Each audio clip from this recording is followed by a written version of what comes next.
squatted buildings confiscated from the Mafia, giving beds to hundreds of immigrants and destitute Italians.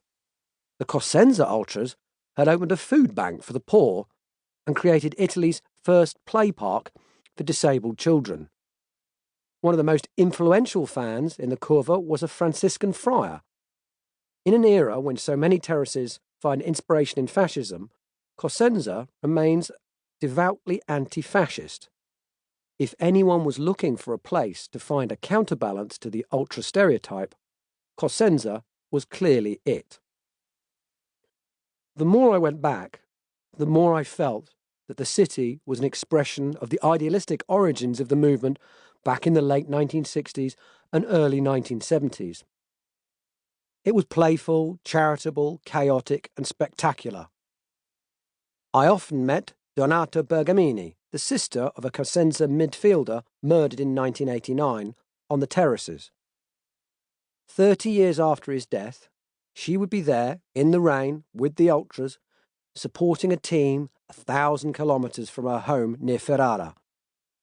"I feel truly bad," she told me, "when I'm far from the city and its red-blue colours."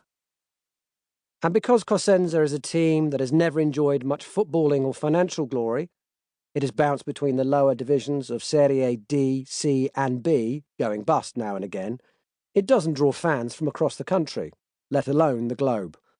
There's no money to be made. Cosenza's fans are decidedly local, and therefore offer a far better insight into the rootedness, even poverty, of the ultras than do fans of far more decorated teams. Ultras are implacably opposed to the robed dignitaries of modern football, and there was nowhere, I felt, more gloriously ragged than Cosenza. I've concentrated on other teams and cities for reasons that will, hopefully, become obvious. One draw has, strangely, been grief. Passion is an integral part of fandom, but much more so, in its original sense, of suffering. When human tragedies far surpass, while still reflecting sporting ones, the ultra's role becomes sacred, tending the memories of lives lost and mourned.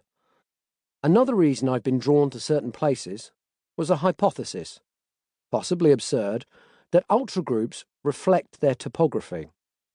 So the more beguiling a city, like Genova or Catania, the more curious I was about their crews.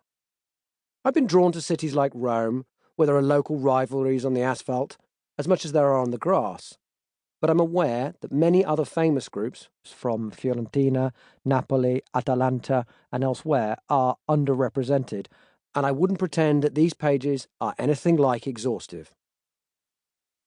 Research has been skewed by my personal interests. Clubs with English and Welsh links, a capo ultra with distant Hollywood connections, places with the best songs, supporters with the most unlikely youngs. On the long journey south to Cosenza, I've often been led astray. But I realise that I have also been drawn to ultra groups that help explain one of the most urgent topics of the early 21st century: the resurgence of far-right extremism. The ultras offer a unique vantage point to understand how and why fascism has re-emerged into the mainstream. As you go back through the years, it becomes obvious how hard certain ultras were rubbing the lamp before the genie reappeared. In many ways, the ultras of certain clubs anticipated, by decades, the rhetoric, methods and ideologies that are now dominating political discourse in Italy and elsewhere. If occasionally I seem to go off topic, it's because fascist revivalism is a constant subplot informing and polluting the ultra world. There has also been a problem of veracity during research. All stories contain both richness and unreliability. I've often worried that the first evaporated in translation, then fretted that the second threatened truthfulness. The ultras have certain dates etched in their memory. Canaletta, drainpipe, has 338 tattooed on his forearm, the number of away games he's been to, along with 28/8/2016, the date of the match when Cosenza beat their local rivals, Catanzaro.